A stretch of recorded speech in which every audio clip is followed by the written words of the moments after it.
कि ये कानून छात्रों के लिए बहुत ही अच्छा और सुविधाजनक कानून है। चूंकि 2024 में चुनाव है, उसके पहले ऐसा तो नहीं कि लोगों की युवाओं को साध लिया जाए, निशाना बना लिया जाए, फिर से वोट आ जाएगा हमारे पास और अच्छा हो जाएगा। आकर्षण जैसा या 24 के चुनाव के लिए, क्योंकि 24 में तो मोदी जी दोबारा से आ रहे हैं, ये हम सब जानते हैं और बेहतर जानते ये हैं। फिक्स कर रखा जी आपने? जी बिल्कुल बिल्कुल ये फिक्स है। नहीं, किस आधार पर कह रहे हैं कि 24 में मोदी जी आ रहे हैं? देखिए, उन्होंने दिल में इतनी जगह बना ली और काम इतना किया है ना कि कुछ कहने की मुझे नहीं लगता है कि ज़रूरत है। धामी जी ने इतना अच्छा कानून बनाया है कि इसके अंदर आप ये देखिए कि मतलब कुर्की तक के आदेश हैं, 10 करोड़ तक का जुर्माना है और साथ ही साथ आजीवन कारावास है। तो मुझे नहीं लगता कि इस कानून के बनने के बाद आगे से कोई इस चीज़ को करने की कोशिश करेगा। भारतीय जनता पार्टी की तरफ से धामी सरकार ने एक कानून पेश करने की बात कही। कानून है नकल विरोधी कानून। ऐसा क्यों? क्योंकि इस सरकार में लगातार कहीं ना कहीं नकल हो रहा था और ट्रांसपेरेंसी के नाम पर इतनी ट्रांसपेरेंसी थी कि कुछ भी पेपर हो हमेशा लीक हो जा रहा था। जब भी अभ्यर्थी एग्जाम देने जा रहे हैं उससे पहले ही पेपर गायब हो जा रहा था। कहीं ना कहीं रोजगार को लेकर के भी बड़ा सवाल खड़ा हो गया। अब बात आई कि जब धामी सरकार ने नकल विरोधी कानून लाया तो इसके बाद भारतीय जनता पार्टी के जितने भी कार्यकर्ता हैं, जितने भी लोग हैं, वो सभी लोग सड़कों पर उतर करके इसकी तारीफ कर रहे हैं, इसको बता रहे हैं, समझा रहे हैं लोगों को कि देखो ये कितना अच्छा काम भारतीय जनता पार्टी ने किया है। इसी संदर्भ में आज हमारे साथ हैं पदार्था उर्फ धनपुरा, वार्ड नंबर 10, वहाँ की जिला पंचायत सदस्य दर्शना जी। तो इन्होंने भी मुझे कहा कि ये अच्छा कानून है। तो मैंने कहा भाई क्यों अच्छा कानून है, अब ये अच्छा कानून कैसे है, क्यों है, इसको लेकर के मैंने सोचा कि अब स्टूडियो में अगर हम बात करेंगे तो शायद आपको भी समझ में आएगा। तो आपका सबसे पहले स्वागत करता हूं मैं। और इस कड़ी में एक सवाल यही है कि क्या ये समझ में आ रहा है कि कानून क्या है? सबसे पहले तो अखिलेश जी मैं आपका धन्यवाद करना चाहती हूँ आपके चैनल के माध्यम से। और बिल्कुल ये कानून बिल्कुल मुझे समझ आ रहा है कि ये कानून छात्रों के लिए बहुत ही अच्छा और सुविधाजनक कानून है। तो बेटर तो है ही, इसीलिए हम लोग सब लोग इसका समर्थन कर रहे हैं। नहीं तो लेकिन इसी सरकार में इतना पेपर लीक हो जाना आपको लगता है कि सही है? क्योंकि लगातार पेपर लीक हुआ और अब आपने एक नकल विरोधी कानून बना दिया। इसका अच्छा एक सवाल, चलिए मैं पॉलिटिकल हालांकि कई बार सवाल कर लेता हूँ। नकल विरोधी कानून लेकर के आना, चूंकि 2024 में चुनाव है, तो उसके पहले ऐसा तो नहीं कि लोगों की युवाओं को साध लिया जाए, निशाना बना लिया जाए, फिर से वोट आ जाएगा हमारे पास और अच्छा हो जाएगा? नहीं, देखिए ये चीज़ तो मैं नहीं कि युवाओं को आकर्षित करने के लिए, यही शायद आप कहना चाह रहे हैं कि युवाओं को आकर्षित करने के लिए, तो आकर्षित जैसा तो इसमें कुछ नहीं है क्योंकि ऑलरेडी सत्ता में सरकार है, तो आकर्षण जैसा तो कुछ है ही नहीं।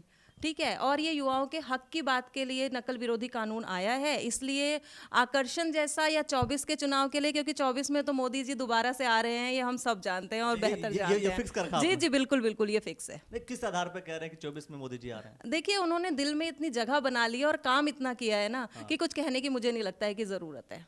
चलिए, फिर तो नकल विरोधी कानून पे ही आना पड़ेगा। मतलब आपका पर्सपेक्टिव है कि भाई 24 में फिर से नरेंद्र मोदी जी की सरकार, भारतीय जनता पार्टी की सरकार आपके हिसाब से बन रही है। हालांकि भारतीय जनता पार्टी के सदस्यों को, जैसे कहते हैं ना कि जो जिस पार्टी का होता है वो उसी पार्टी का गुणगान करता है।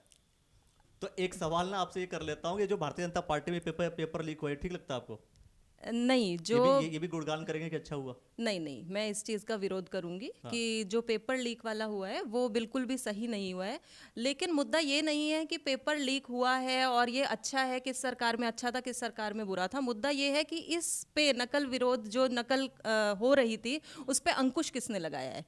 तो मेन तो ये है, देखिए, जो सरकार जिस चीज़ पे अंकुश लगाएगी, जिसको बाधित कर देगी, देखिए बात तो उसी की कही जाएगी ना। तो यानी कि धामी सरकार ने कह दिया तो वो सही होगी?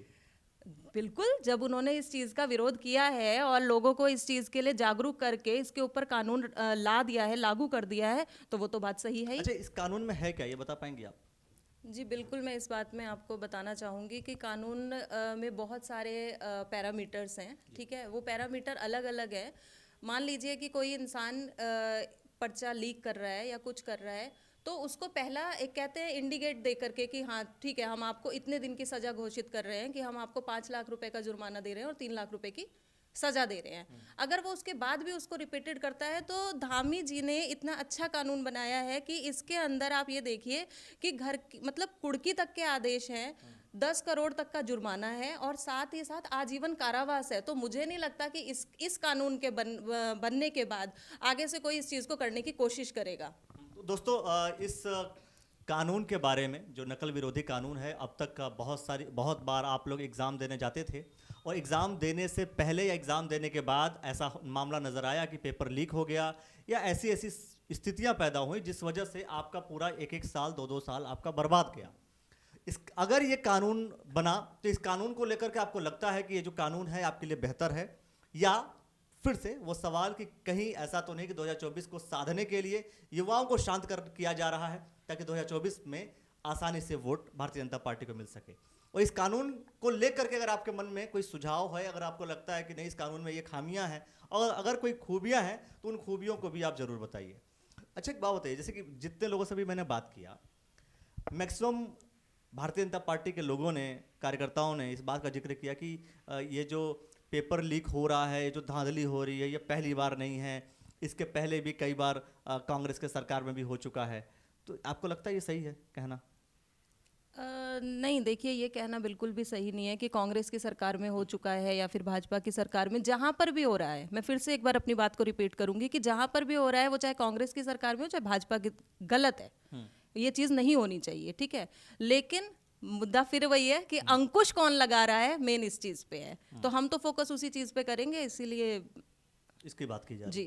तो दोस्तों आपको क्या लगता है इस कानून के बारे में? कमेंट सेक्शन में अपनी प्रतिक्रिया दे दीजिए। बहुत सारे विषयों को लेकर के बार बार मिलते रहेंगे। मैं समझता हूँ कि एक बार आपसे बैठ करके पूरी चर्चा करेंगे, पूरी लाइफ हिस्ट्री की बात करेंगे।